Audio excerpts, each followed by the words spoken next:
Buenas tardes, bienvenidos a Jueves de Academia, un espacio de la Escuela de Trabajo Social donde debatimos diversos temas de las ciencias sociales, del trabajo social, temas sobre el panorama nacional, el panorama internacional, y en esta oportunidad vamos a estar conversando con el profesor Félix Arellano, quien va a comentarnos sobre el conflicto Rusia-Ucrania.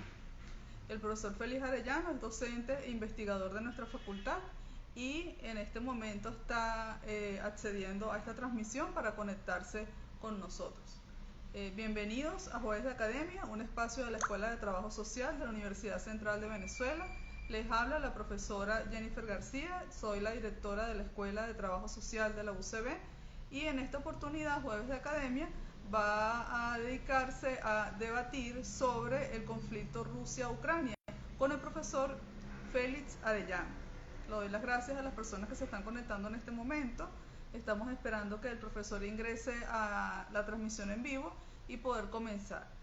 Mientras tanto, le doy la información general de este espacio, que es un espacio de la Escuela de Trabajo Social que se transmite jueves a jueves a las 4 de la tarde y que tiene como finalidad debatir diversos temas de interés nacional, internacional, de las ciencias sociales, por supuesto del trabajo social. Ya vamos alcanzando el segundo año de transmisión en vivo. Ha sido sumamente fructífero con todos nuestros invitados del más alto nivel académico. En este momento estamos esperando que el profesor Félix Arellano se incorpore a la transmisión en vivo para poder comenzar a conversar con él. Hoy vamos a conversar sobre el conflicto Rusia-Ucrania. Ya el profesor Félix Arellano está acá conectado, lo voy a proceder. Entonces, dar inicio a nuestra conversación con el profesor Félix Arellano, docente e investigador de la Facultad de Ciencias Económicas y Sociales. Profesor, ¿cómo está? Bienvenido. Bueno, agradecido, y además después haremos una investigación de cómo logro entrar en Instagram adivinando, aunque lo ensaye 3 veces. No soy de las redes, pero aquí estoy para colaborar con tu esfuerzo. Aquí estamos. Gracias, profesor. No se preocupe, que de esto aprendemos todos los días, porque además constantemente las aplicaciones se actualizan y entonces hay funciones que desconocemos y aparecen en otro lado, y bueno, ahí vamos todos lidiando con eso, desde los más jóvenes hasta los más maduros. Bueno, estaba dando la información general de la actividad. Sí. Dígame, profe. Te oigo. No, te oigo. Sigue. Ok, me oye. Perfecto. Bueno, brevemente estaba dando la información general de la actividad. Aprovecho para saludar a algunas personas que se están conectando, a la profesora Margarita Rojas, que siempre se conecta con Jueves de Academia, y a diversos amigos que están ingresando a las estudiantes, egresados que están incorporados en esta transmisión. Les comentaba que el día de hoy vamos a conversar sobre un tema del ámbito internacional que nos interesa mucho, a pesar de que, digamos, está dentro del área del conocimiento de los estudios internacionales. En general, a todos los científicos sociales y todos los que estamos en estas áreas debemos interesarnos en esto, y también como ciudadanos, ¿no? Entonces vamos a conversar sobre el conflicto Rusia-Ucrania, que está actualmente en desarrollo y ya está siendo un tema de gran preocupación por parte de, bueno, los estados, por parte de la academia y, bueno, en general de la ciudadanía. Entonces, bueno, profe, le doy la palabra sin más preámbulo, a un paréntesis, que el profesor Félix Arellano es docente e investigador de la Universidad Central de Venezuela, internacionalista, doctor en ciencias sociales, docente de pre y posgrado. Además de eso, el profesor es articulista en diversos medios académicos y también en medios de comunicación social digitales. Adelante, profesor. Gracias por estar con nosotros nuevamente aquí en Jueves de Academia de la Escuela de Trabajo Social. Bueno, de nuevo mi agradecimiento y mi felicitación por este esfuerzo que tú haces con tu escuela, de mantenerla en la dinámica que llegó para quedarse, indiscutiblemente, y que además tiene grandes virtudes. Yo voy a hablar de algunos de sus defectos, porque yo voy a tocar como parte de la conversación lo que se llama la guerra híbrida, que es una herramienta fundamentalísima de Rusia, de China, de Putin en particular, y que tiene que ver con las redes, tiene que ver con la falsa noticia, con la descalificación, con la creación de zozobra. Esa es una cara muy negativa de las redes que se está consolidando, pero tiene caras positivas. Y tú en particular estás sabiendo aprovechar enormemente las caras positivas con actividades como esta. Tú decías que es un tema internacional, pero que debemos... No, es que las relaciones internacionales son multidisciplinarias. El contenido social, sociológico, antropológico es enorme. Si tuviera que arrancar con una idea central, que nos encanta a los investigadores para hacer todo más cuadriculado, etcétera, pues diría que este conflicto que Rusia ha venido incrementando día a día, de una forma interesantísima, paradójica, contradictoria, da un paso para adelante, da un paso para atrás y va logrando sus objetivos, muy hábilmente. De eso vamos a hablar. Decía, si le ponemos un título, yo creo que la llamaría el conflicto de Ucrania como punto de inflexión, punto de cambio en la dinámica europea, particularmente en materia de seguridad, porque ese es uno de los objetivos fundamentales de Putin. Transformar la dinámica de seguridad de Europa, que se vino conformando después de la caída de la vieja Unión Soviética, de la caída del muro de Berlín, y donde Putin ha estado presente, con menores edades, pero ha estado presente en todo este trance contemporáneo, lo ha vivido en carne propia. Él era un funcionario de la vieja central de inteligencia rusa, de la KGB, allí se formó y trabajó durante muchos años en Alemania del Este, la Alemania socialista, lo que le da un dominio del idioma alemán y le facilitaba enormemente la comunicación con una de las mujeres más brillantes del planeta, que ha sido la señora Merkel. Desafortunadamente no tenemos a la señora Merkel. Yo espero que esté trabajando detrás, esto lo digo en Alemania y por supuesto me regañarán porque no es la jefe de gobierno, no tiene por qué estar trabajando, pero su capacidad y creatividad la estamos necesitando en estos momentos. Entonces decíamos, allí se formó Putin, en esa vieja institución perversa de espionaje, de tortura, de persecución a todo el que pensara libremente, a todo el que opinara, que tenía además una labor a escala mundial. En primer lugar, en el bloque soviético. Recuerden los cañones y las armas entrando en Checoslovaquia en aquella revolución de las tulipanes, toda esa violencia que llevó a la vieja Unión Soviética para contener y controlar su bloque a través del Pacto de Varsovia. En todo ese mundo se forma Putin, asume por primera vez el poder en 1999 y vio unos meses antes el ataque a Serbia, que aprobó la OTAN y que básicamente lo desarrolló la Armada, la Fuerza Aérea de los Estados Unidos, con más habilidad, con más capacidad bélica de acción. Bueno, eso para Putin fue terrible. Y allí llega al poder como presidente interino en el año 99 y empieza la experiencia que llamaríamos el Putin crítico, descontento, molesto, no resignado, a ver cómo se está construyendo una seguridad europea con la ausencia de Rusia. Después de que Rusia ha jugado papeles fundamentales en la historia mundial, desde el imperio de los zares, donde Rusia y los zares formaban parte de aquel llamado concierto europeo de la balanza de poder, y así como el imperio otomano, el imperio austrohúngaro, el imperio ruso de los zares, tenía un rol fundamental en esa distribución geopolítica del mundo que llevó a la Primera Guerra Mundial.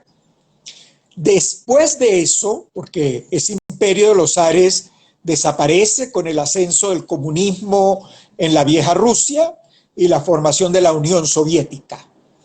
Esa nueva república pues va a jugar también un rol fundamentalísimo en el mundo. Es aquel mundo bipolar, el mundo de la Guerra Fría, donde Rusia, ya no Rusia, sino la Unión Soviética, es la segunda gran potencia del mundo, con un enorme poder militar en particular.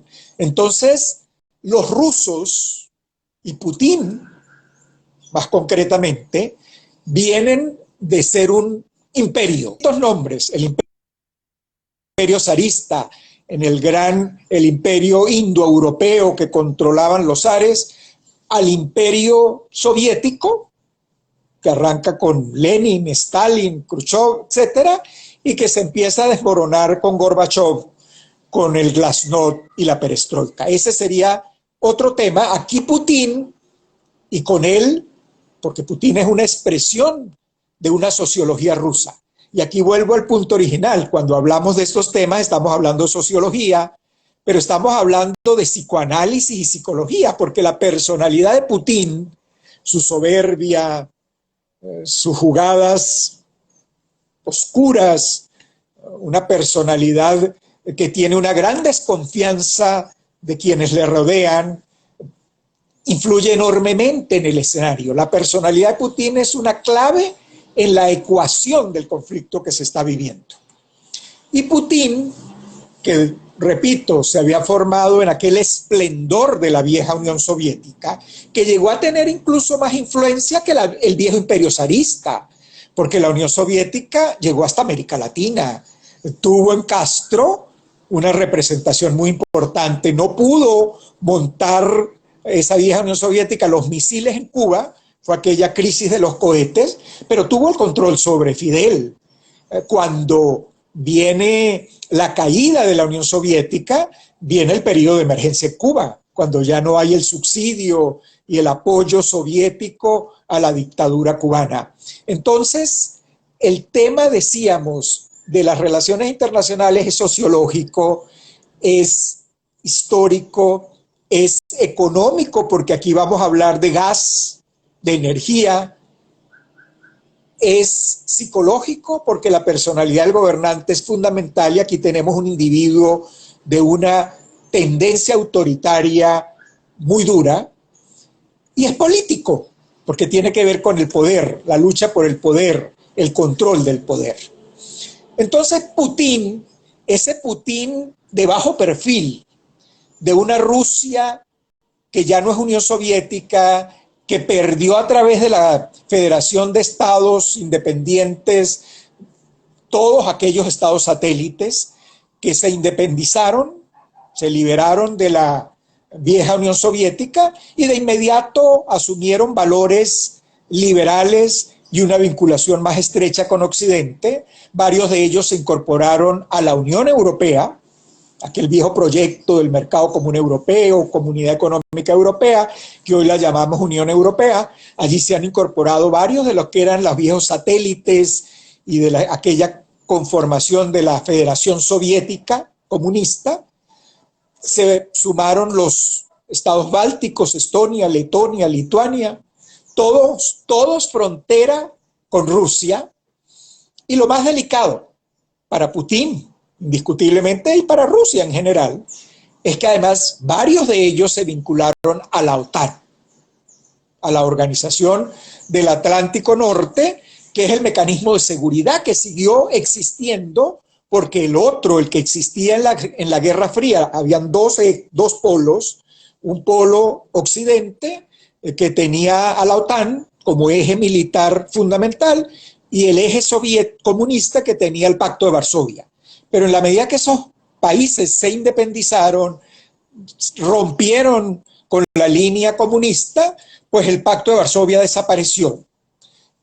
Rusia queda sola, ya no es Unión Soviética, ya es Rusia. Y Putin llega al poder en el año 99 como presidente interino y allí va a permanecer hasta nuestros días con unos juegos estratégicos muy hábiles, tácticos muy hábiles. En algunos momentos fue presidente interino, pero ejerció en algunos momentos no fue presidente sino primer ministro, pero controlaba todo desde el cargo de primer ministro. Pero a partir del 2018 ha mantenido la presidencia indefinidamente y con las reformas constitucionales aprobadas el año pasado, ya podrá permanecer en el poder sin ninguna restricción y con todos los privilegios e inmunidades hasta el 2036.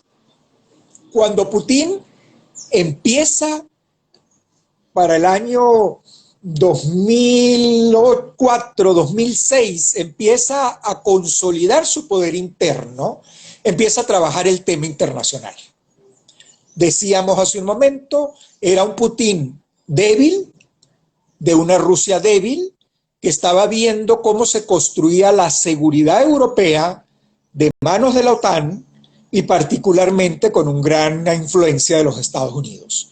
Y eso es lo que Putin y buena parte del pueblo ruso rechaza. Rechaza sobre todo el no estar en primera línea, el no estar en la mesa que está negociando esa situación de Yugoslavia, por ejemplo. Luego de la división de Yugoslavia vino todo el problema de Serbia, que llegó incluso a ser uno de los nuevos casos de genocidio a nivel mundial, y en todo eso Rusia estuvo ausente, no obstante que tenía una influencia histórica.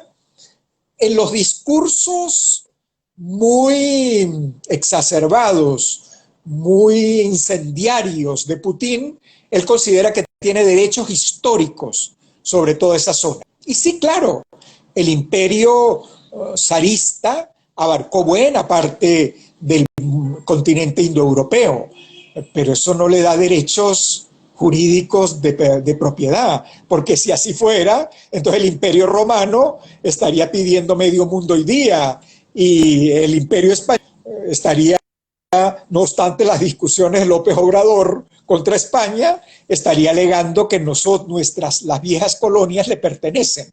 Entonces, es la dificultad mental, pero también la dificultad sociológica de pasar la página, de aceptar que el mundo cambió y que esos Polonia, Rumania, Yugoslavia, Checoslovaquia cambiaron.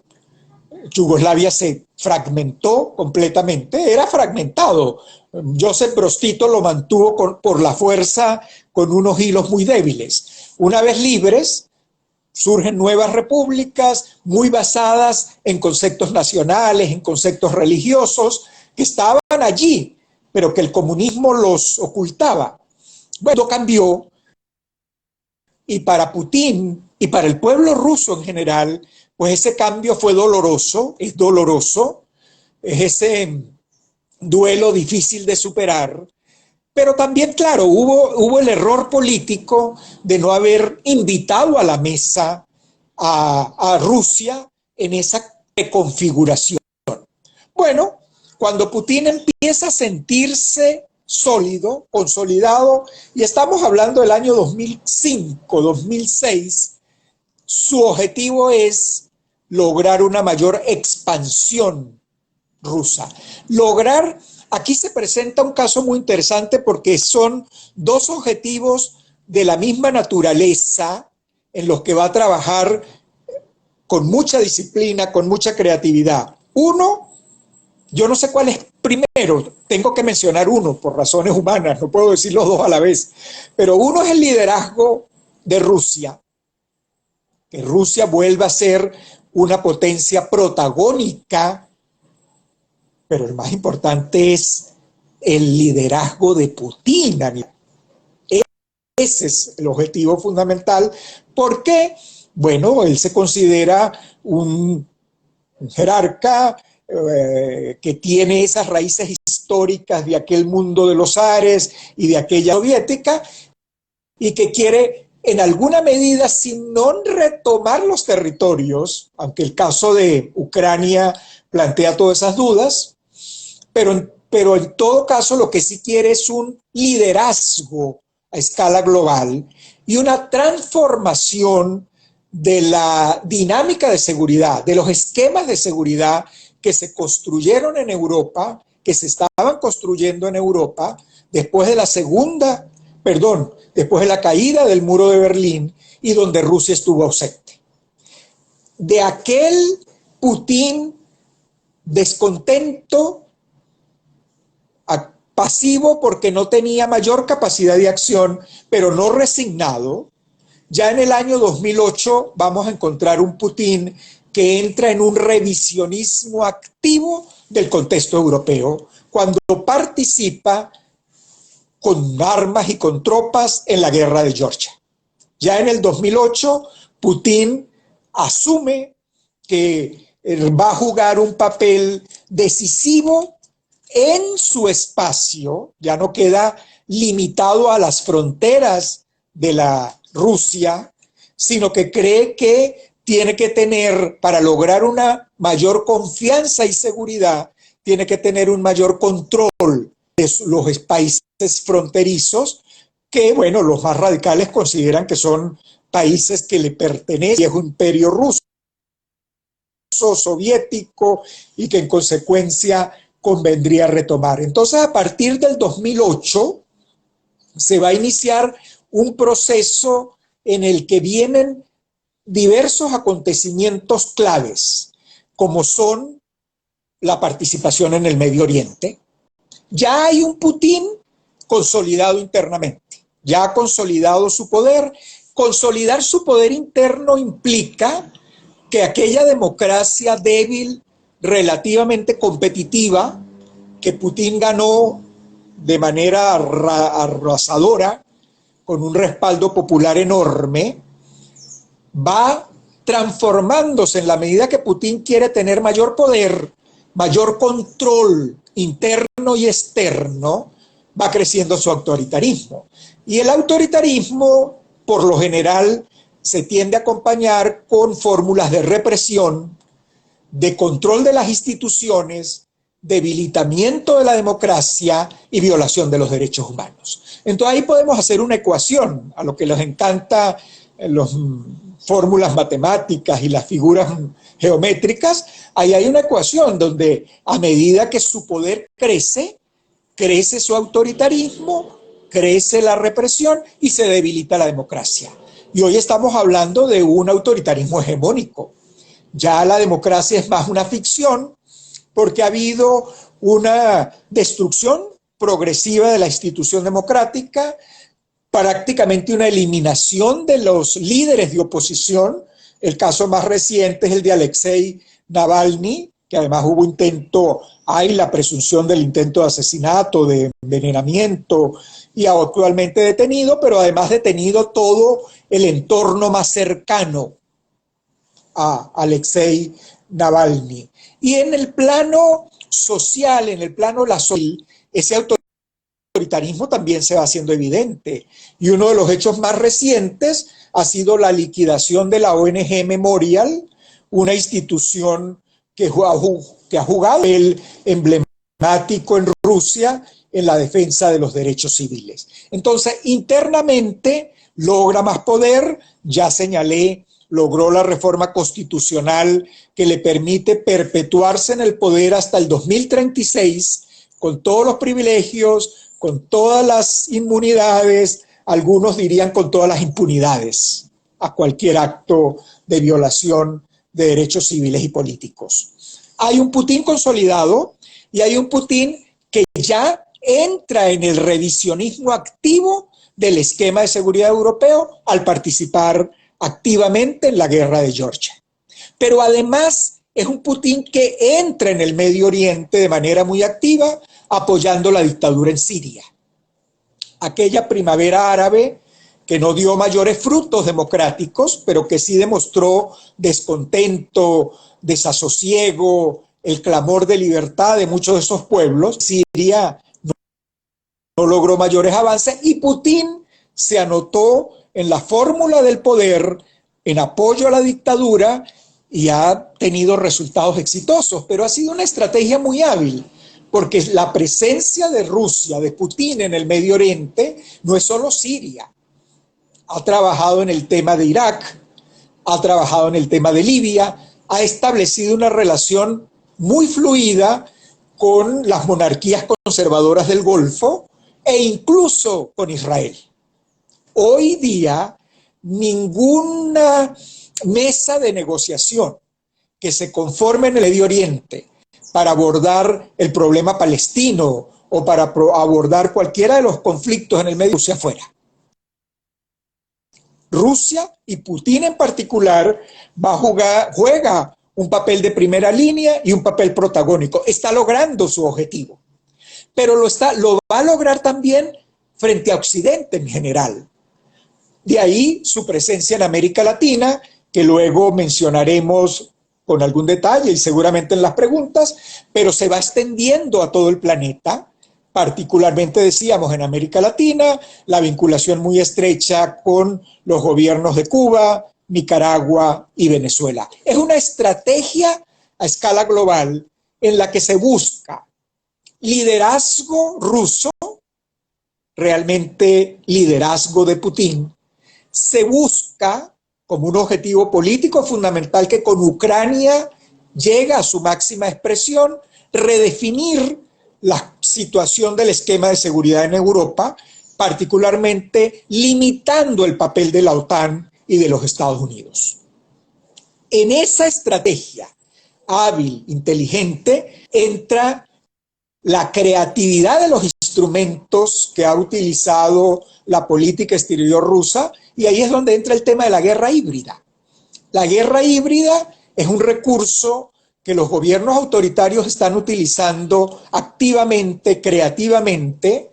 Es el uso de las redes, es esto que estamos haciendo nosotros hoy, es el manejo de las redes sociales para establecer campañas de confusión, campañas de desprestigio, de golpear los valores occidentales. Los laboratorios rusos se denuncian como un factor fundamental en las políticas de desestabilización de muchos países democráticos. Vamos a encontrar la conexión rusa muy mencionada desde aquella elección que perdió la señora Hillary Clinton frente a Donald Trump. Recuerden esa relación tan personal, tan extraña de Donald Trump con Putin, dos personajes muy parecidos en sus egos, en su psicología, en su comportamiento político, y bueno, un Trump que nunca logró dejar claro en las investigaciones del Congreso hasta dónde llegó la conexión rusa, qué papel jugó la conexión rusa en el desprestigio de la señora Hillary Clinton y en el debilitamiento del Partido Demócrata. Pero luego tenemos conexión rusa, guerra híbrida, en casos europeos muy emblemáticos, el apoyo de la guerra híbrida rusa al retiro de Gran Bretaña de la integración europea, todo el caso del Brexit.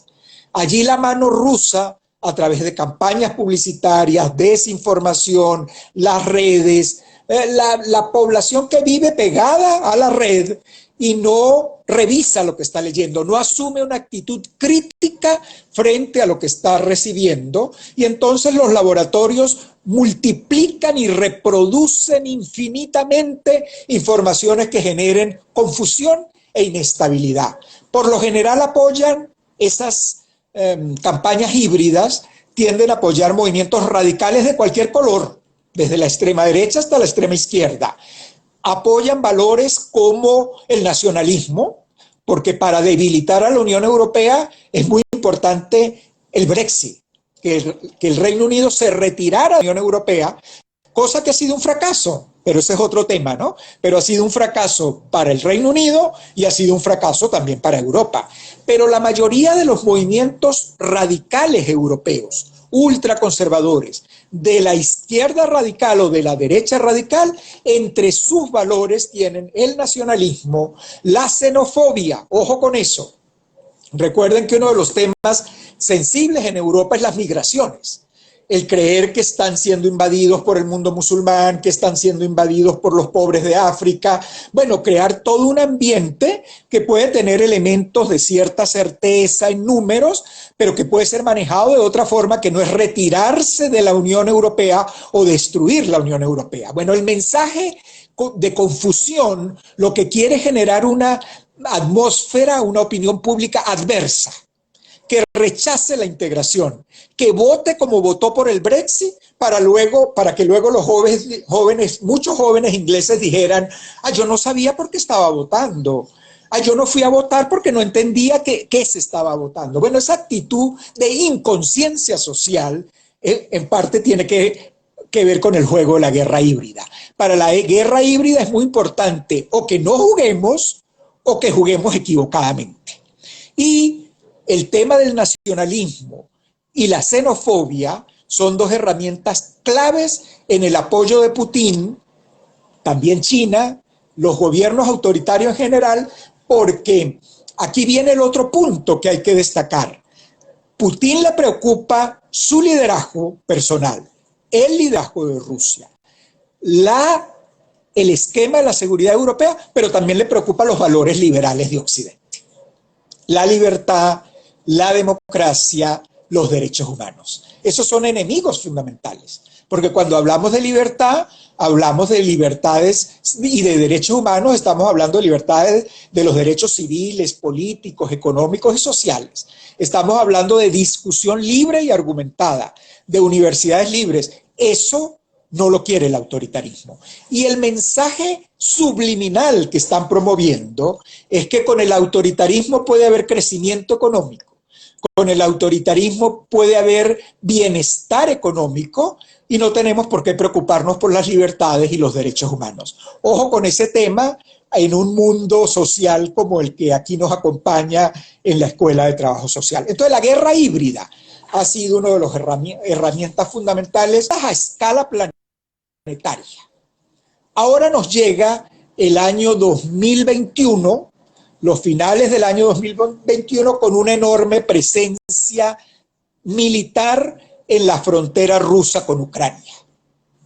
Ahora Putin utiliza Ucrania para, algunos dicen dar la estocada final, otros dicen completar su programa de transformación del esquema de seguridad europeo. Y eso tiene mucho de cierto, porque cuando se iniciaron los diálogos entre Estados Unidos y Rusia en Ginebra, una de las primeras acciones que hizo el gobierno ruso fue entregarle a la delegación norteamericana unos proyectos de tratados, con lo cual estaba dando una buena señal, estaba dando la señal de que él cree que la solución es negociada y que hay que trabajar en esos tratados. No se puede pretender que un tratado se firme en el momento que se recibe el documento. Hay que trabajarlo, hay que discutirlo, hay que negociarlo.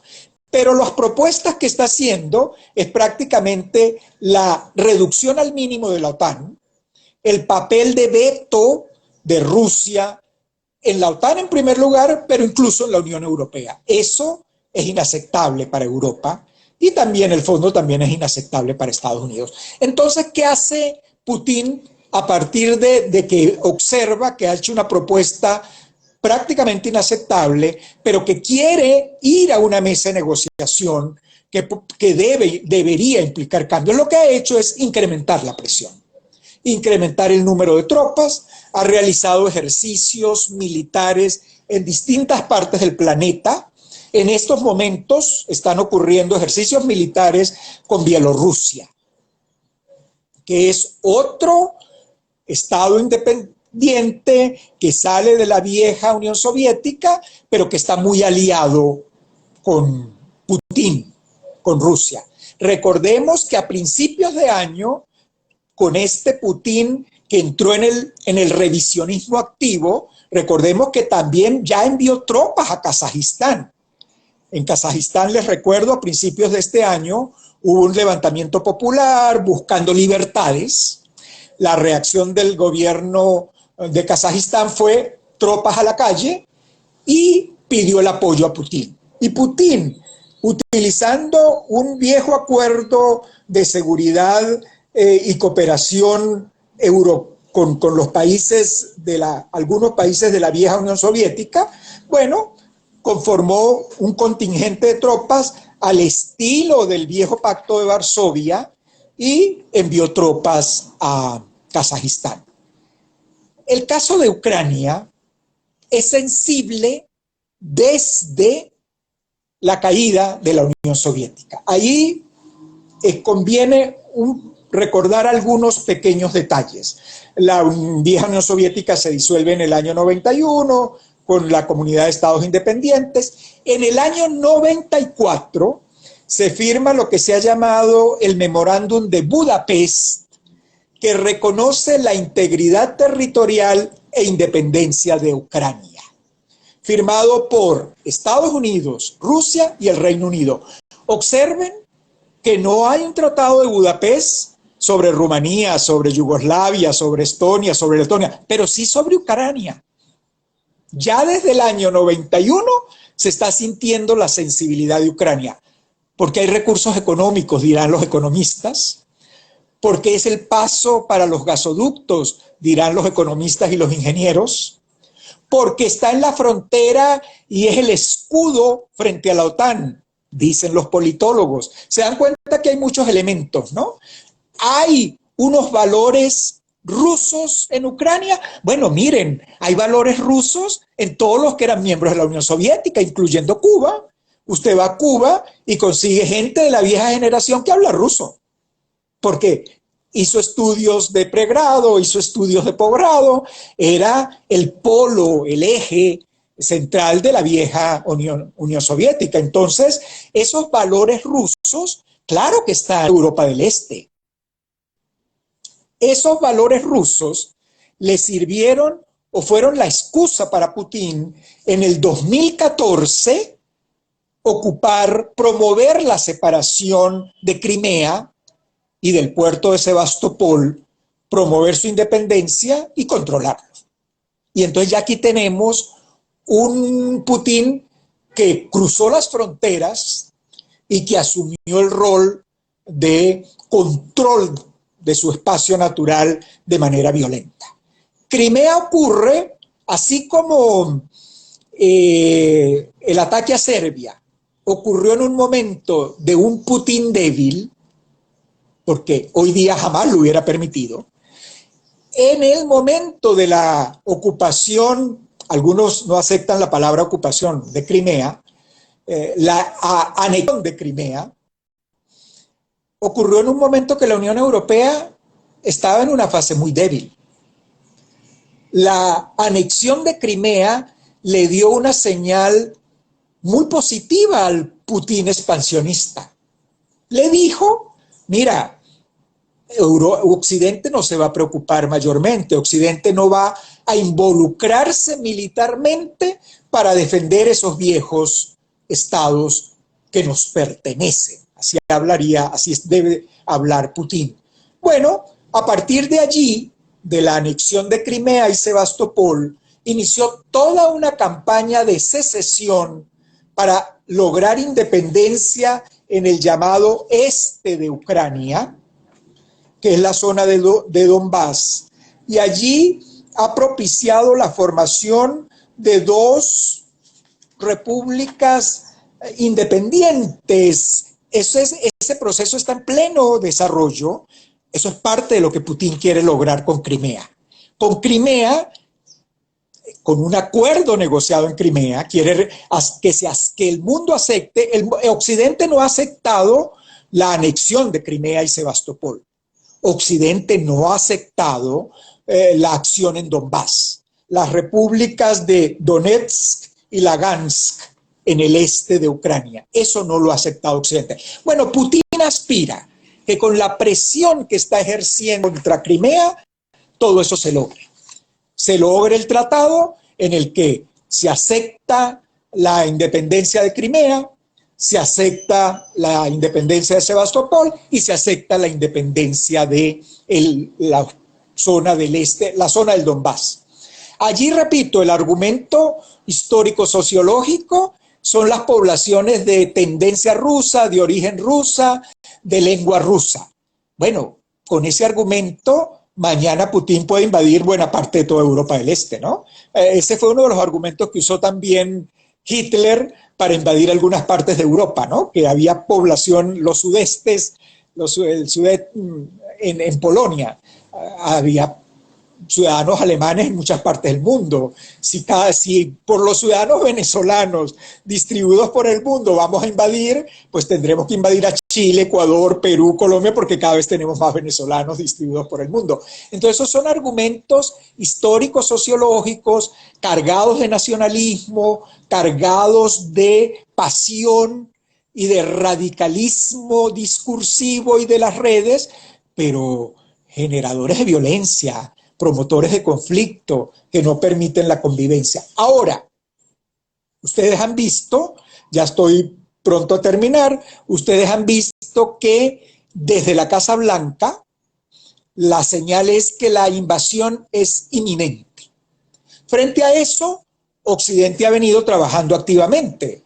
En estos días ha ido el presidente de Francia tanto a Rusia como a Kiev, la capital de Ucrania, y está trabajando para promover negociación, convivencia.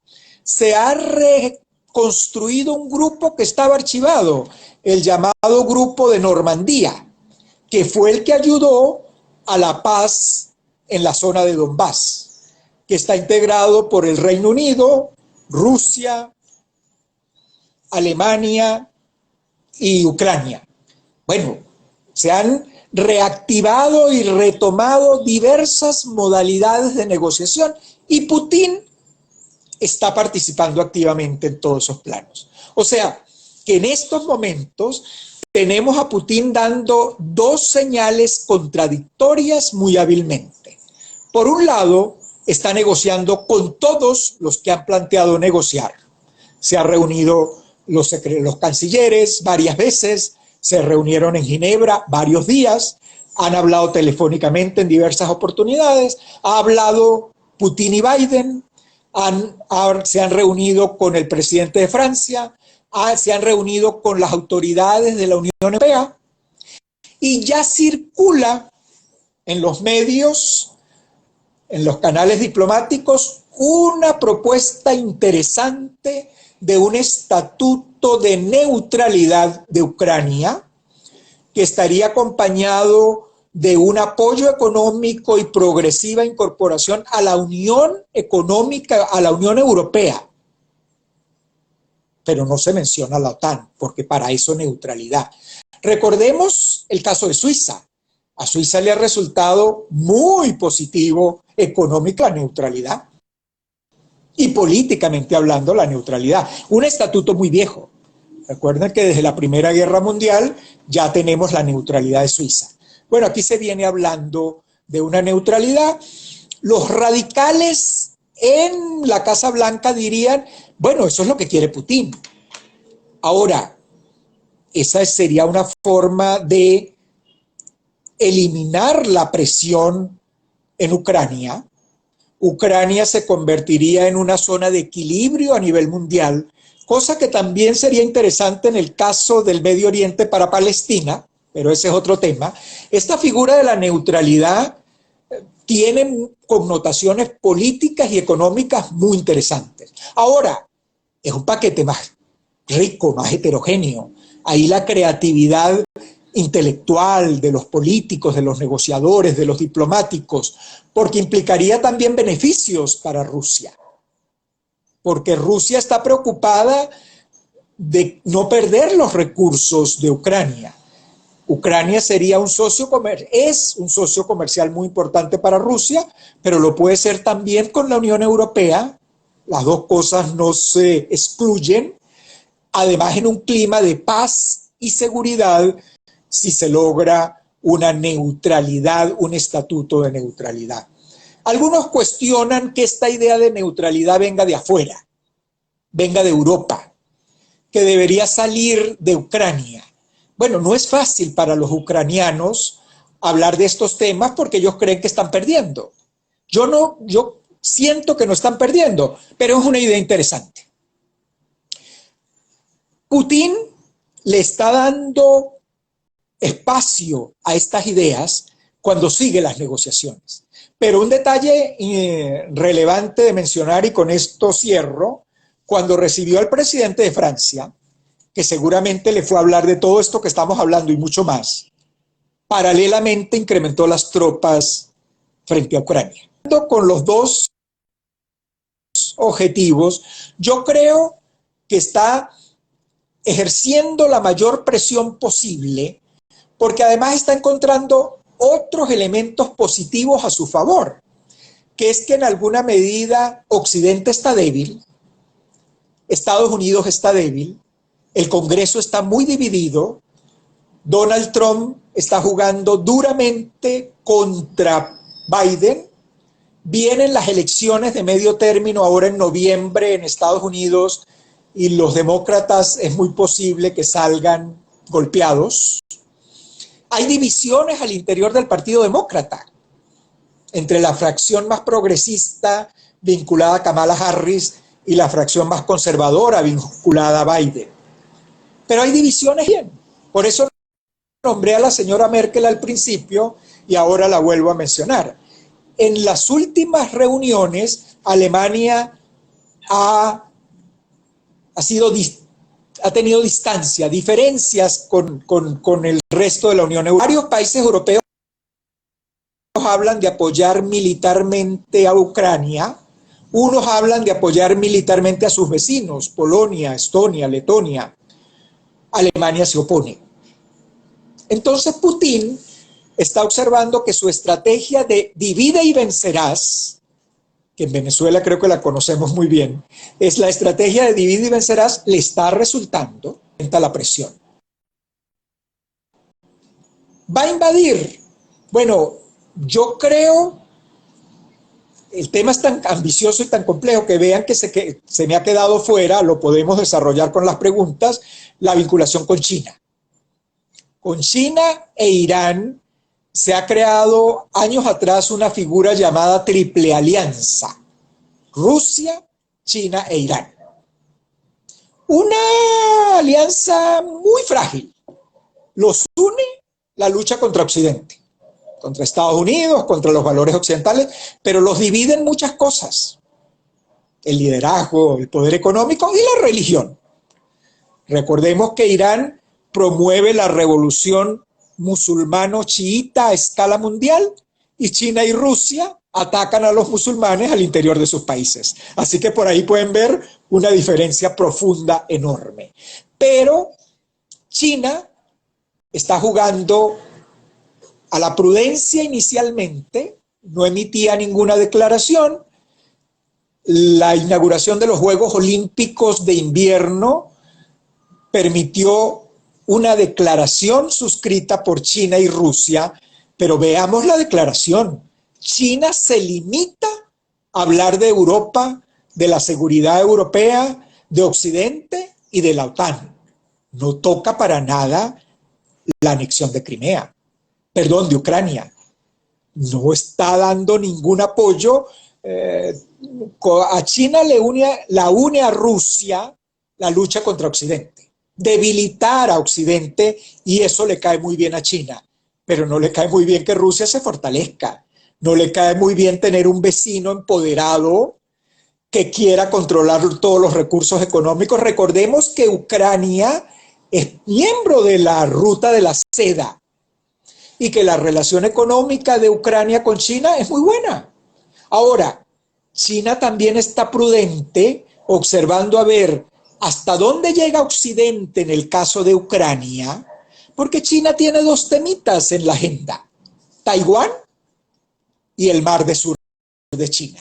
En esos dos espacios, China no abandona la idea de una eventual acción militar contra Taiwán o en el Mar del Sur de China. Y en consecuencia, está viendo hasta dónde llega Occidente con Rusia. ¿A China le conviene un Occidente debilitado? Claro que sí. A China no le conviene una Rusia demasiado empoderada y mucho menos una guerra armada, militar, que pueda... Entonces, yo creo que en el fondo hay espacio para la paz, hay espacio para la convivencia. Occidente lo ha trabajado. Creo que es muy importante mantener la unidad de Occidente para que el trabajo sea más sólido. Y me parece que la tesis de un estatuto de neutralidad puede ser un camino que hay que completar, con mayores beneficios para todas las partes, pero es un camino interesante para la paz. Gracias, disculpen la extensión, pero este es un tema que ya ven, da para mucho. Sí, profe, gracias a usted porque realmente nos ubica en el tema, nos aclarece ya de antemano un conjunto de dudas que tenemos.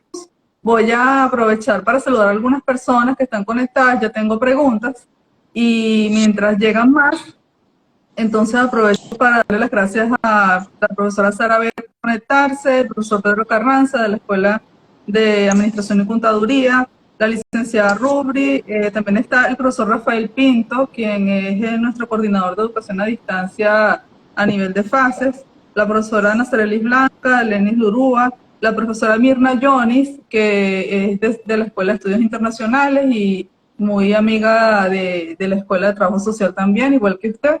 También el licenciado Rafael Ortega, el profesor Luis Crespo, están conectados y el profesor Luis está, entre otras personas que han estado a lo largo de la transmisión mandándole saludos. Gracias por conectarse. También quiero informar que Noticias UCB está retransmitiendo Jueves de Academia el día de hoy también. Hace 2 semanas retransmitió y en esta oportunidad también está retransmitiendo este espacio, lo cual nos alegra mucho y le doy las gracias a UCB Noticias por ese esfuerzo que también hace en conjunto con nosotros para contribuir con el conocimiento y el debate. Entonces, bueno, dicho esto, voy a comenzar a hacer las preguntas. La primera pregunta es el profesor Rafael Pinto. Entiendo que en el caso de Ucrania es la querencia de Putin de retomar a controlar el espacio de la Unión Soviética. ¿Puede llegar Putin a lograrlo? ¿Oigo varias o vamos una por una? ¿Sí me puedo escuchar, profe? Sí, la oí muy bien. Yo te pregunté si oigo varias preguntas o respondo una por una. Como usted quiera, profe. Creo que varias, porque pueden estar vinculadas.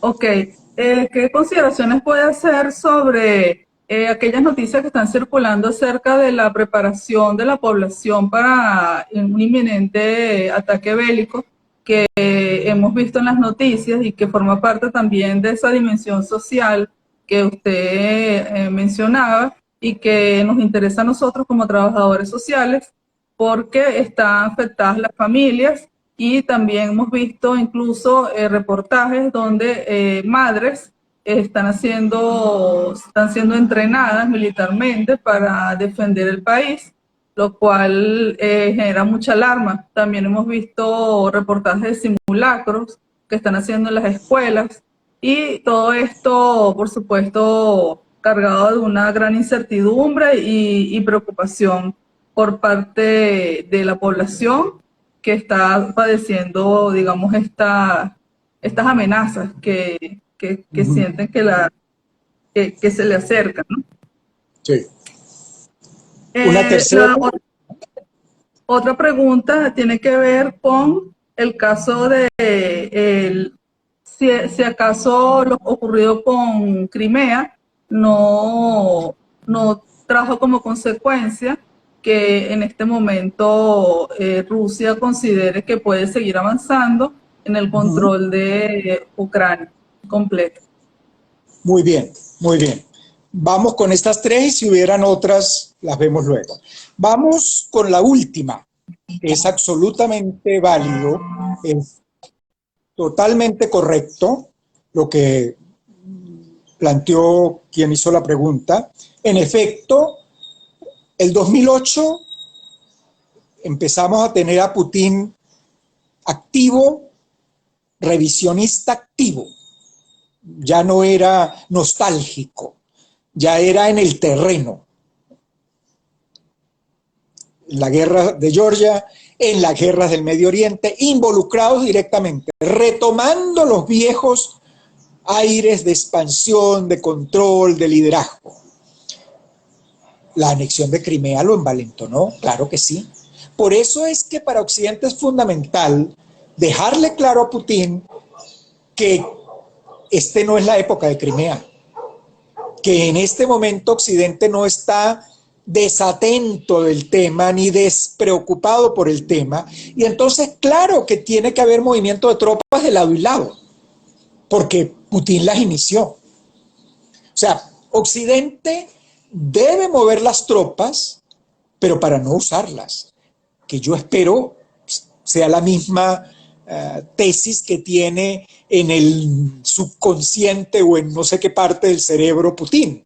O sea, Putin está usando la fuerza disuasiva como presión, movilizar, y para que se siente la mesa, Putin lo va a querer con un plazo de 6 meses o de días, la mesa a renegociar a la OTAN, la mesa a reconstruir la seguridad europea y hacer cambios en el orden global. El solo hecho de que se avance realmente en un estatuto de neutralidad es un enorme avance para Putin. Yo creo que también es un avance para Occidente, pero bueno, los radicales de un lado y del otro lo manejan radicalmente, como dice la palabra. Entonces sí, hay que, por eso es tan delicada la división que se planteó en estos momentos en la Unión Europea por el nuevo gobierno alemán. Y es comprensible, es las democracias. Es cuando hablamos de la oposición democrática venezolana tan dividida. Bueno, la división pareciera que es el ejercicio fundamental en la democracia, dividirnos, fragmentarnos, oponernos. Ese puede ser un tema interesante para verlo en otra oportunidad, la fragmentación en todas las elecciones recientes de América Latina. Bueno, cuando Putin encontró que el gobierno alemán, que es un gobierno complejo, ya sabemos, ¿no? No es el gobierno poderoso de la Merkel, es un gobierno que está formado con 3 grupos políticos que no piensan exactamente igual, que tienen diferencias sobre todo en temas de política internacional. Unos son más pacifistas, están los verdes allí, otros son más pragmáticos y quieren. Recuerden que está el otro tema que no desarrollamos mucho, que es el tema del gas. El gasoducto de Rusia con Alemania es fundamental para muchos alemanes. Los pragmáticos alemanes quieren que haya paz, pero que además no se toque el gasoducto. Y ese ha sido uno de los temas de diferencia con Estados Unidos, con miembros de la Unión Europea. Bueno, en las últimas reuniones de los europeos se notó la división de Alemania frente al resto de Europa en el tema Ucrania. Eso lo felicita, eso lo aplaude Putin y también Xi Jinping, porque entre más se divida Occidente, más se fortalece. Entonces, muy importante Occidente unido, dando la señal de que ya no se repite Crimea, que ya no se repite Donbass. Eso es fundamental. Aquella actitud poco atenta, aquella posición, yo no sé si la palabra despreocupada sea la más adecuada, pero se dejó pasar Crimea.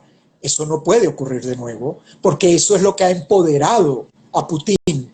Y si bien es cierto que hay que oírlo, y si bien es cierto que debe estar en la mesa, no es que hay que firmarle un cheque en blanco.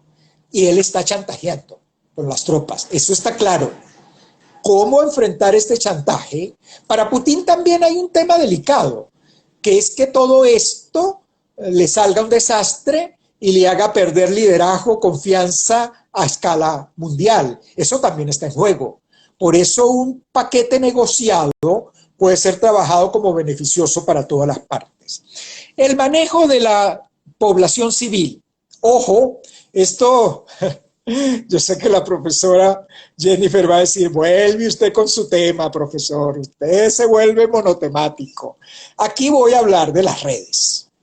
Acuérdense que usted genera un video y dice que están masacrando a su abuela que murió hace 20 años, pero dicen que la están masacrando hoy y la gente se lo cree. O sea, cuidado con lo que circula en las redes. Ahora, ¿estará el gobierno de Ucrania, de Kiev, preocupado por el tema militar? Sí, debe estar. Porque alguien decía que los números eran algo así como 1.000.000 de tropas rusas prontas a estar en la frontera y unos 300.000 ucranianos en las tropas de Ucrania. Y cuando el presidente Biden dice que está dispuesto a enviar 3.000 soldados a Polonia, pues en el Kremlin se deben morir de la risa, ¿no? Aunque alguien puede decir, mire, cuidado, 3.000 muy dinámicos, muy bien armados, pueden hacer más. En la historia hay muchos ejemplos de David y Goliat, ¿no? Pero en todo caso, claro que Ucrania tiene que estar preocupada por la debilidad militar, pero en un mes no va a superar esa debilidad militar. Para Ucrania esto no se resuelve militarmente. Si esto llega a nivel militar, lo que viene es una sangría, una guerra de consecuencias impredecibles. Porque, recuerden, otra vez volvemos al tema de las redes. Recuerden que Boris Johnson, primer ministro del Reino Unido, y ya se deben estar imaginando el peinado y el desorden y el caos de Boris Johnson, bueno, acaba de decir días atrás que hay que promover una mini OTAN. Como Boris Johnson sabe que en la OTAN hay mucha prudencia con el tema Ucrania para no promover guerra, quiere promover guerra, pero sabemos que lo está haciendo es para ganar opinión interna en Inglaterra porque está perdiendo los votos en el Parlamento. Entonces quiere mostrarse, ven cómo las redes son terribles.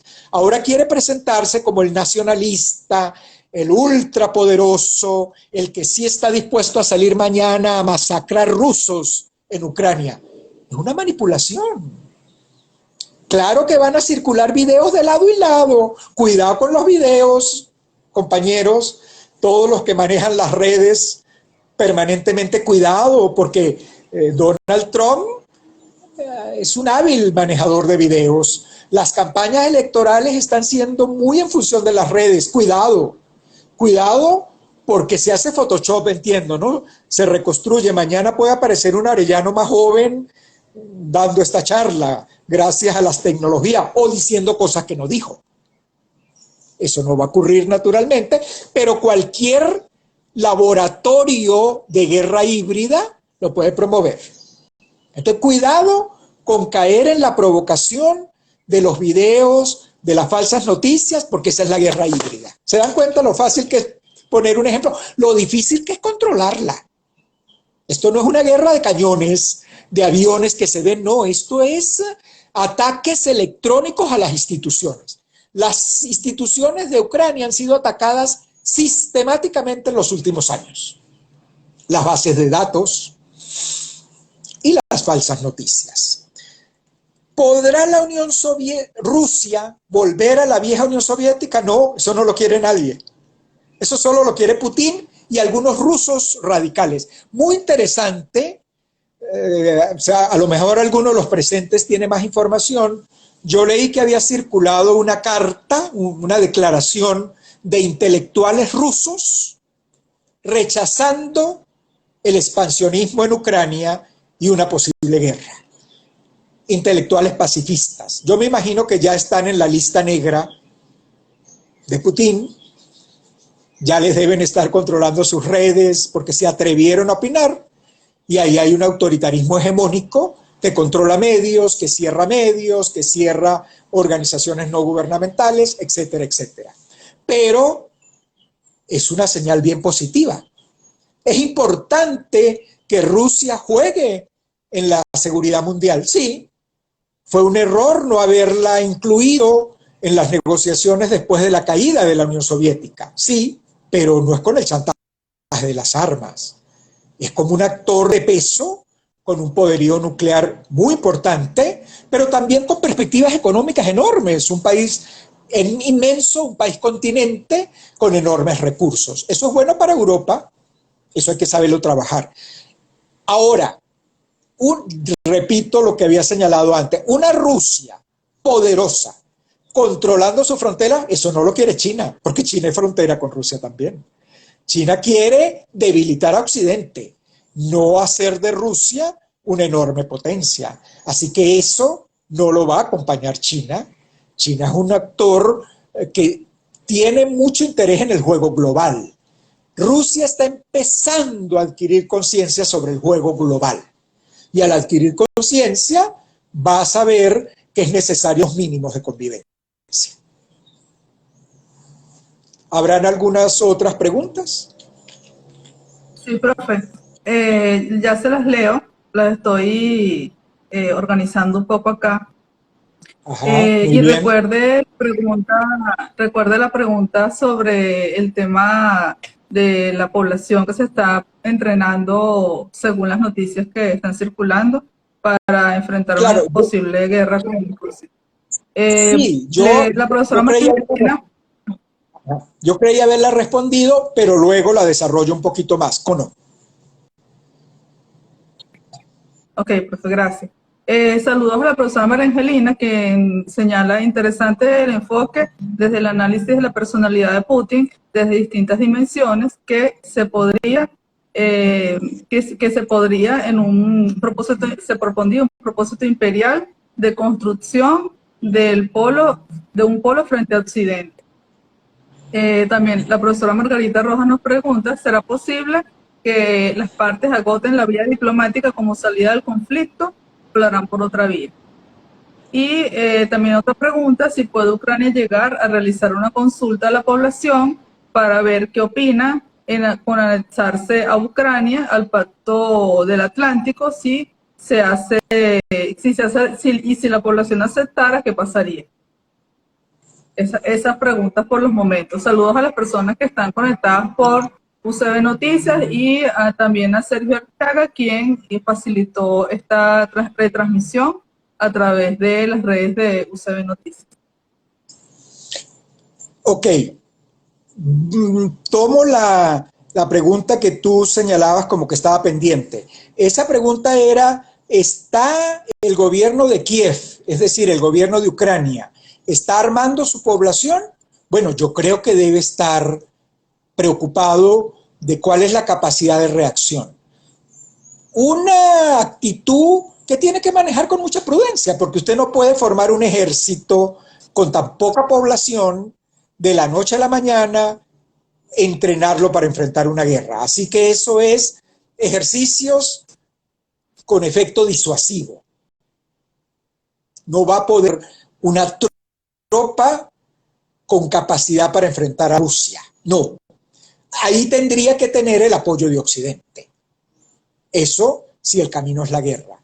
Yo no creo que el camino es la guerra. Entonces, creo que está haciendo una acción de disuasión, de mandar mensajes, y luego dije, hay que tener cuidado con los videos, porque deben estar circulando muchos videos de madres armadas. Ustedes recuerdan que nosotros también hemos tenido entrenamientos de los señores, se me olvida ahorita la palabra, de nuestra población mayor, que la arman y la ponen a hacer ejercicios. Los milicianos. Ajá. Y salen unos videos impresionantes. Yo no sé si son ciertos o son construcciones de laboratorio. Bueno, cuidado con los videos. Cuidado con la guerra. Pero yo vi esa información directamente de un portal o un medio reconocido que es de W Noticias. No claro, excluyo, sí. no excluyo que también se equivoquen, pero esa fue la fuente. Ahora, repito, es un ejercicio de persuasión, de disuasión político, pero inútil. Y el gobierno de Kiev lo sabe. Esto no tiene solución militar. Si esto va por la vía militar, es la ocupación de Ucrania y una guerra de largo alcance, donde habrá mucha sangre, que para que pueda ser algún éxito a Ucrania tiene que tener un masivo apoyo occidental, y Occidente no está muy completamente decidido ni comprometido. Pero es que yo creo que Putin tampoco lo quiere. Putin quiere que su liderazgo quede consolidado. Y ahí tiene que tener cuidado en no exagerar las peticiones, exagerar las propuestas, porque pierde liderazgo y credibilidad. Ahora, sí quiere que Rusia ocupe un lugar privilegiado, ya lo está ocupando, y que él en particular sea un líder global. En este momento lo es. O sea, ahora su reto personal es cómo mantener este liderazgo. Yo creo que lo mantiene si va a una mesa de negociación seria, porque va a demostrarle al mundo que hay un Putin con el que se puede negociar. Y eso va a ser muy bueno para las naciones del cambio climático, para la Organización Mundial del Comercio. Porque en estos momentos el mundo hasta hoy día uno asume un Putin impredecible. Eso tiene que cambiarlo Putin. Esa era la línea de Deng Xiaoping en China, cuando dio el cambio del comunismo de hambre al comunismo capitalista. Era hacer de China un país confiable, un país que va a la reunión de Davos del Foro Económico Mundial y es respetado y es oído. Y la Ruta de la Seda es un proyecto de liderazgo global consolidado, donde se sienta Xi Jinping se sienta una potencia, un poder. Bueno, Putin puede ir caminando en esa vía si sabe manejar el caso de Ucrania hacia una negociación seria, sólida, que le reporta beneficios, obviamente, beneficios a Ucrania y a Occidente. Eso lo posiciona como un líder global. En consecuencia, yo creo que la vía diplomática es la vía. Naturalmente, esto nos lleva al tema de las negociaciones, y yo sé que en Venezuela, en un alto número de venezolanos, no sé quizás si alto número, pero en todo caso en un número de radicales, hay un rechazo pleno a la palabra negociación. Las negociaciones son difíciles. Preguntémosle a los blancos en Sudáfrica. Ahora, ¿qué querían los blancos? ¿Masacrar 40 millones de negros y vivir tranquilos? No, la mesa de negociación. ¿Ha sido estable el resultado? No, no ha sido tan estable. Se nos fue Mandela y ahora estamos en una situación difícil en Sudáfrica, ¿no? Habría como que retomar las mesas. Otro tema. Colombia y la FARC. ¿Ha sido fácil? No, para nada. ¿Ha sido exitosa? Débil. Pero lo otro es que viene una guerra civil como quiere el ELN. Las negociaciones son difíciles, son duras, y luego viene la guerra híbrida. Yo empiezo a hacer toda la campaña para decir que el que negocia es un traidor, que el que negocia vendió a su mamá, que el que negocia es esto, aquello, lo otro, y creo una matriz de opinión. Pero es que Ucrania, por la vía de la guerra, solo le queda sangre. Ganar es muy difícil. Va a haber una guerra de guerrillas como la está viviendo Donbass. En el este de Ucrania lo que está promoviendo Putin es una guerra de guerrillas. Eso es lo que hay que acabar. Con un acuerdo comprensivo, amplio, que abarca diversos temas, que no se negocia en 15 días. Lo consulto a la población. Una pregunta difícil, ¿eh?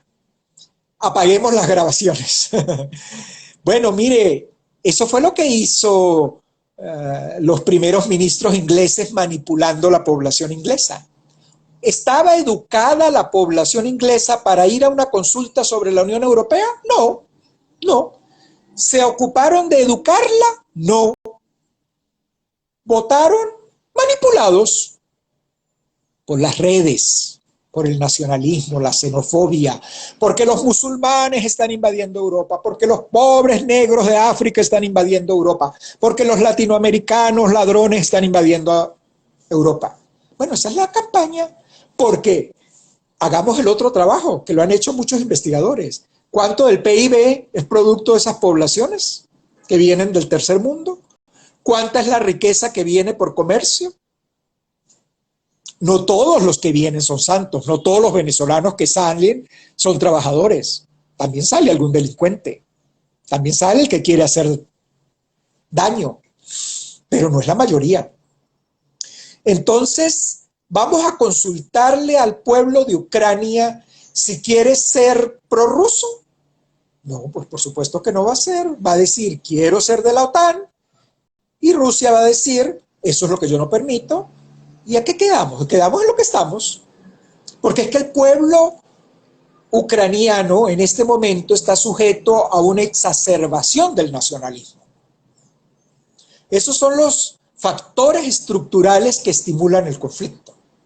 Cuando yo alimento a mi población a creer que es superior, ¿se acuerdan, no? La raza aria, la raza superior, que soy blanco de ojos azules y soy superior y bla, bla, bla, bla, bla. Una mentira repetida 1000 veces. ¿Cómo? Ya esa consulta al pueblo ucraniano ya tiene el resultado, así como las elecciones en Cuba, yo ya sé el resultado, o en Nicaragua, yo ya sé el resultado. ¿Eso va a resolver la crisis? No, eso lo va a exacerbar. Esa fue la irresponsabilidad de los gobiernos ingleses que llevaron a una consulta cuando en el fondo ese gobierno lo que quería era retirarse de la Unión Europea. ¿Para qué? Para generar las crisis económicas que está viviendo Londres. Falta de mano de obra, falta de transporte, falta de productos. Bueno, ese fue el resultado de una decisión equivocada, que fue consultada. Cuidado, cuidado. La Asamblea Constituyente, la consulta, no has educado a la población en qué significa ser miembro de la Unión Europea. No has educado que pueden hacerse reformas. No has educado que pueden negociarse cambios. Entonces tú le preguntas a los ucranianos qué quieren y van a decir que Estados Unidos venga y elimine a Rusia. Eso es absurdo. El primer bombita que salga para acá, 200 salen para allá y quedan las cucarachas vivas, entiendo yo, ¿no? Con la energía nuclear solo las cucarachas van a quedar vivas. Eso es lo que queremos. Sí, yo creo que el pueblo hay que consultarlo, pero hay que educarlo previamente.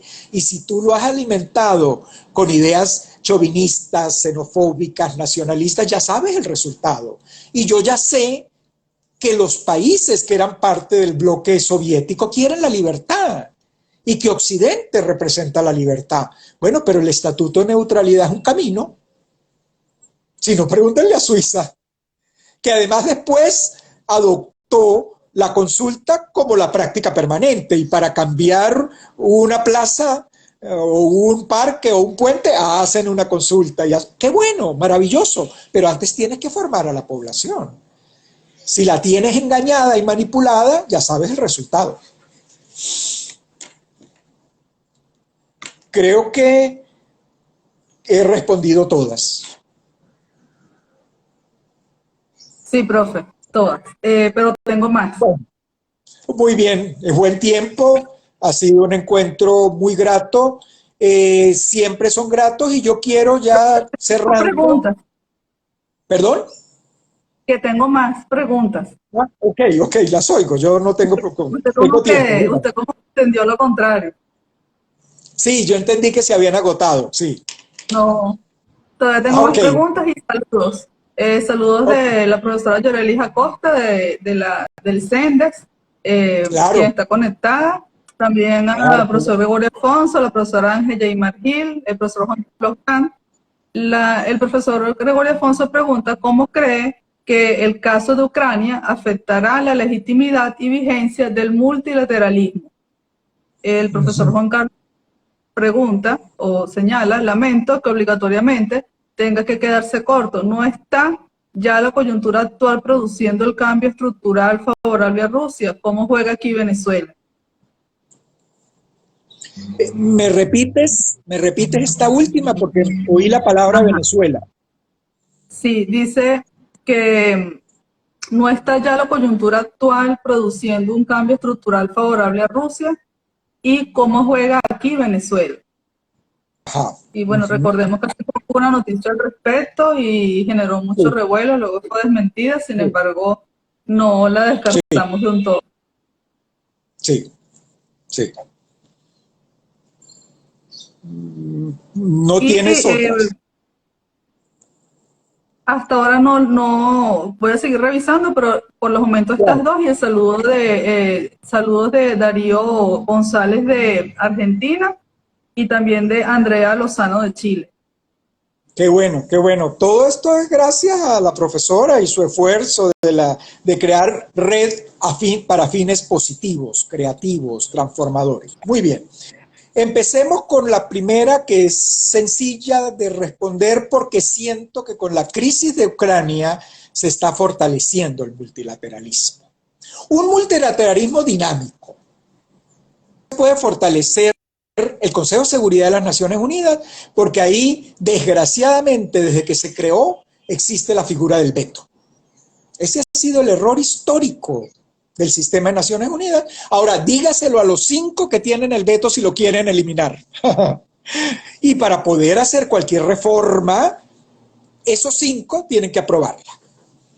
Entonces, ese multilateralismo habría que cambiarlo. Pero si le preguntamos a Putin y a Xi Jinping, ¿vamos a cambiar? Te van a decir, no, no, no, no, no, no, no. El Consejo de Seguridad debe quedar como está. Los que hablan de una reforma dura, ¿qué es lo que plantean? Que les den también veto. Eso lo ha planteado Brasil muchos años. Pasar a ser otro miembro permanente por América Latina. Eso lo ha planteado Sudáfrica. Eso lo ha planteado Alemania. Bueno, sorprendentemente Alemania no está porque esos 5 que tienen el veto fueron los 5 ganadores de la Segunda Guerra Mundial. Luego hubo la transformación de la China nacionalista por la China de Mao Zedong. Pero fuera de eso, esos fueron los 5 ganadores: Francia, Reino Unido, Estados Unidos, Rusia y China. China no estaba en la Segunda Guerra Mundial activamente, pero era el gran país continente del mundo. En todo caso, y además hubo el cambio de la China nacionalista por la China comunista. ¿Van a querer ellos cambiar eso? No.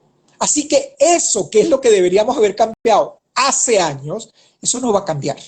Lo interesante es que se va creando un multilateralismo paralelo dinámico. Yo se los dije. En este tema de Crimea apareció el Grupo de Normandía. Bueno, recuerdan América Latina, ¿no? Grupo de Río, Grupo de Contadora.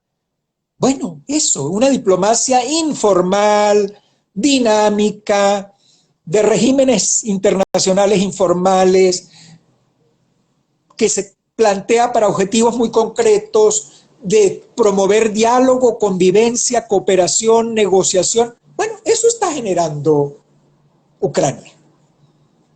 Y Putin no se ha opuesto.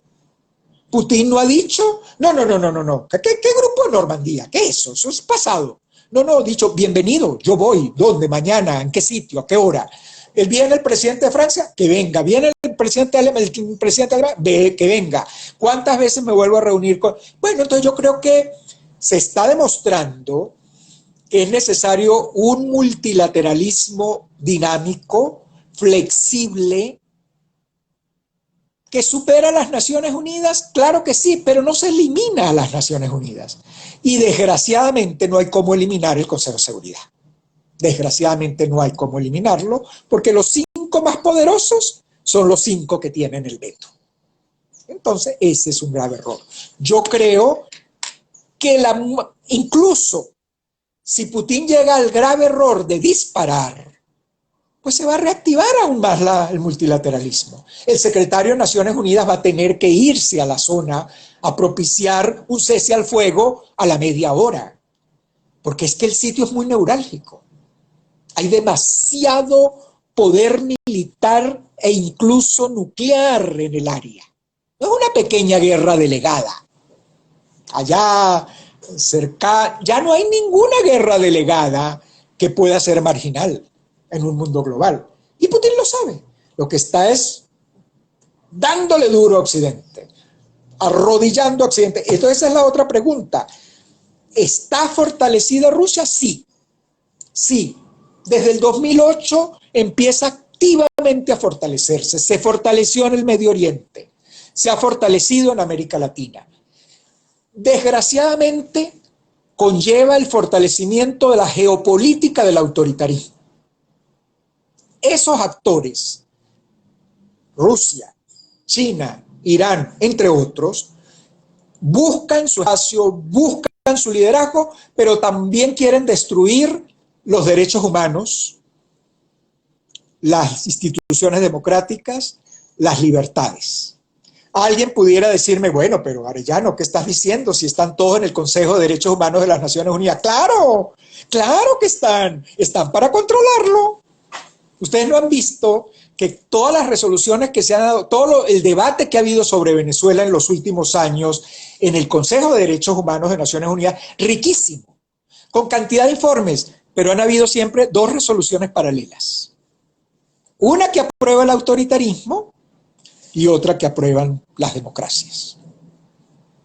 El autoritarismo no quiere perder espacios y se fortalece aún más si nosotros nos dividimos.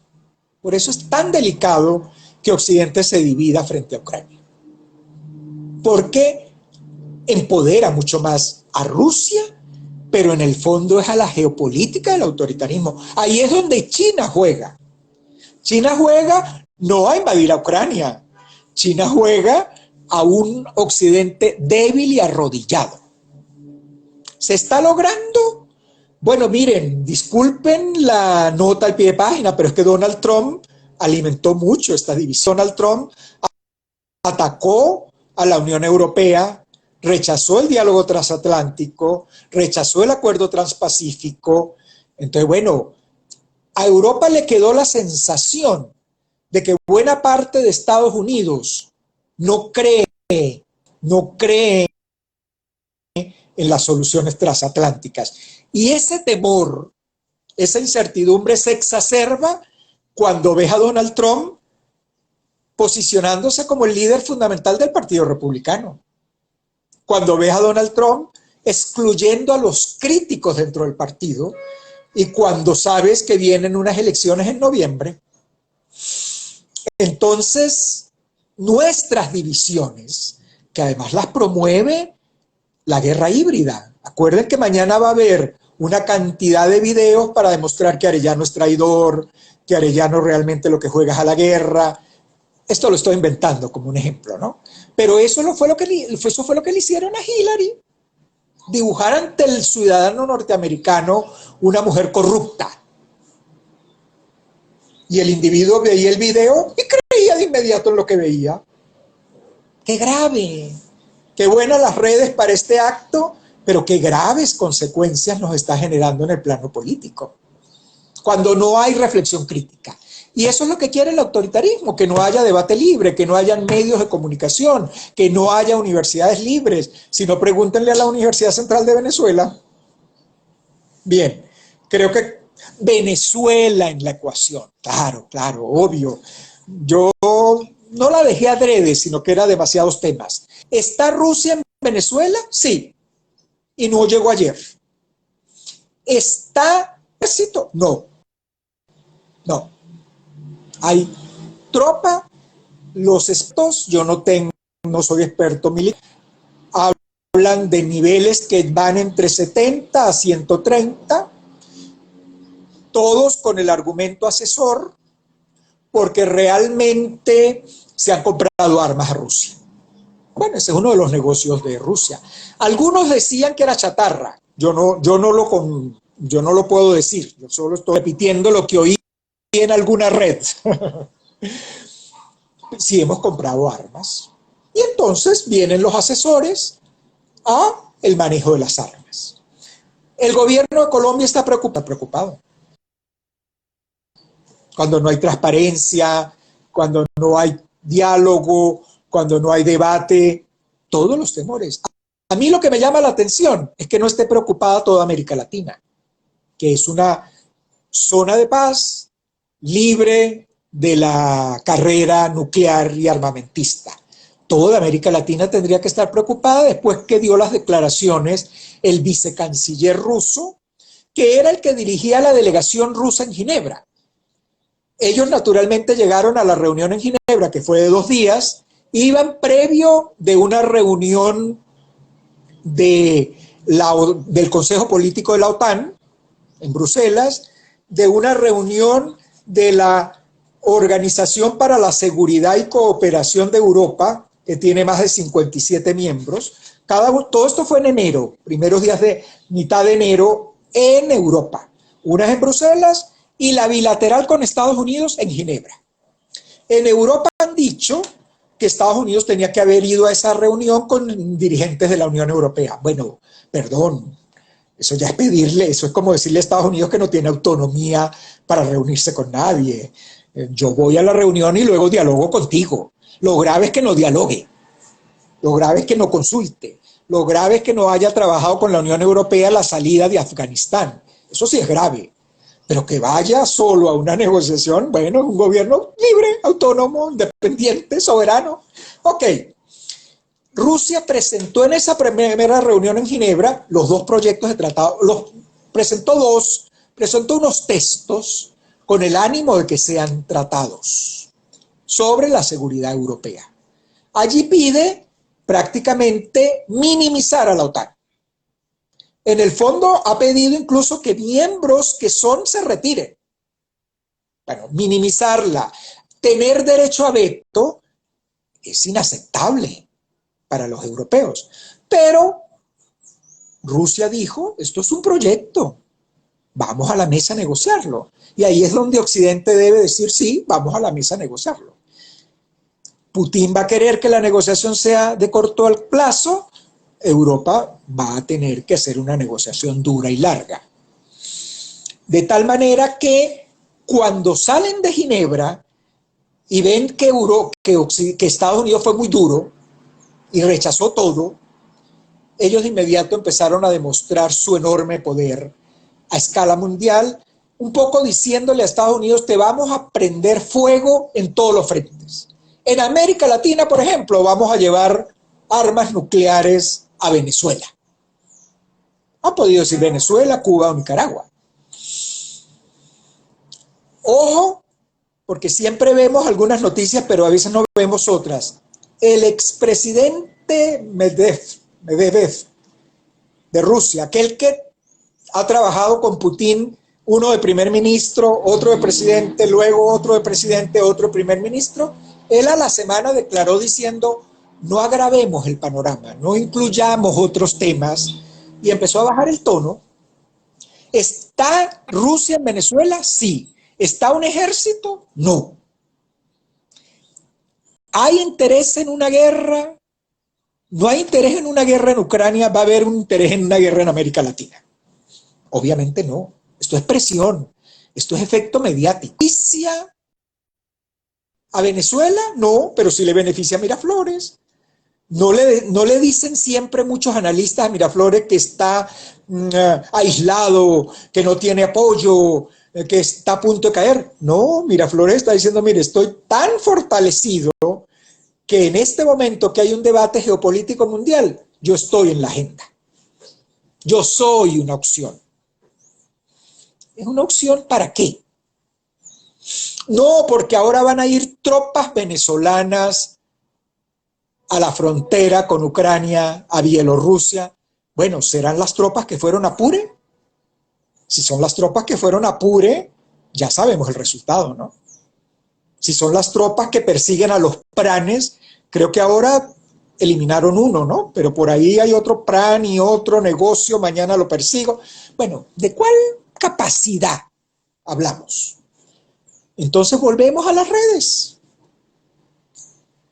La guerra híbrida de Rusia. Rusia está jugando a demostrar que tiene a Occidente encendido, que está ardiendo y que se apagará si le permiten todo lo que él quiere, si le firman el cheque en blanco. No, no se le puede firmar un cheque en blanco. Lo que sí hay es que firmar un tratado, eso sí es indiscutible. Hay que negociar, pero no es un cheque en blanco. Entonces lo de Venezuela es un efecto mediático de presión, de manipulación, que le conviene a varias partes. Que le conviene a Putin y a Rusia para demostrar ese liderazgo mundial. Estoy en Siria, estoy en el Medio Oriente, estoy en Palestina, estoy en Asia, en África y estoy en América Latina. Y eso le sirve a Miraflores para demostrar que es fuerte, tiene poder, que tiene aliados poderosos. ¿Cierto? Eso es tema para otra discusión. ¿Es Rusia un aliado poderoso? ¿Puede refinanciar deuda? ¿Puede apoyar proyectos económicos? Creo que no, pero políticamente es importante. Eso nadie lo niega. Entonces lo de Venezuela, de nuevo caemos en mucha manipulación con efectos mediáticos. Ahora, hay que estar al cuidado. Colombia tiene que estar vigilante, tiene que estar preocupada y ocupada. A mí es que América Latina no lo haya hecho. ¿Cómo dejan pasar un lenguaje intervencionista sin ninguna palabra? ¿O es que los aliados de izquierda no son críticos? Yo supongo que el nuevo presidente de Chile, que ha cuestionado la dictadura cubana, que ha cuestionado la dictadura de Nicaragua y que defiende los derechos humanos, no compartirá una declaración intervencionista ni de un lado ni del otro. Pero hay que decirlo. No hay que dejar que Rusia se crea dueña del campo de juego. Hay que ponerle límites. Es un error de América Latina. Creo que el tiempo ha sido largo, rico, amplio. No los he podido ver, pero sé que están, tú me has destacado los nombres, estoy muy agradecido. Y bueno, creo que vamos cerrando, ¿no? Sí, profe, ya superamos por mucho la hora de transmisión y bueno, realmente no queremos desconectarnos, sí, no queremos desconectarnos, pero bueno, hay que, por razones de tiempo, de didácticas también, y para no usar de la conexión que nos ha ayudado, entonces vamos a despedir, y igual abierta la posibilidad de tratar de nuevo algunos otros temas que usted ha ido enunciando, que son importantes también conocer. Entonces, vamos. Mucho gusto. Muy agradecido de toda tu labor, de todo tu esfuerzo, de este trabajo que es permanente y sobre todo el trabajo que estás haciendo por la comunidad universitaria, por los docentes, en la red, otra red maravillosa de UCB Solidaria que tú coordinas y que hace un papel invalorable. Esa es la tecnología para fines creativos y de cambio. Gracias. Gracias, profesor, y gracias a todas las personas que se conectaron. Esta transmisión va a quedar disponible en nuestra cuenta Instagram y también va a estar posteriormente en nuestro canal YouTube, Trabajo Social UCB. Los invitamos a seguir nuestras redes sociales, Trabajo Social TK para Twitter y para Instagram, @Trabajo Social UCB, Trabajo Social UCB para YouTube y trabajosocial.tk en Facebook. Buenas tardes, hasta el próximo jueves de Academia. Gracias, profesor.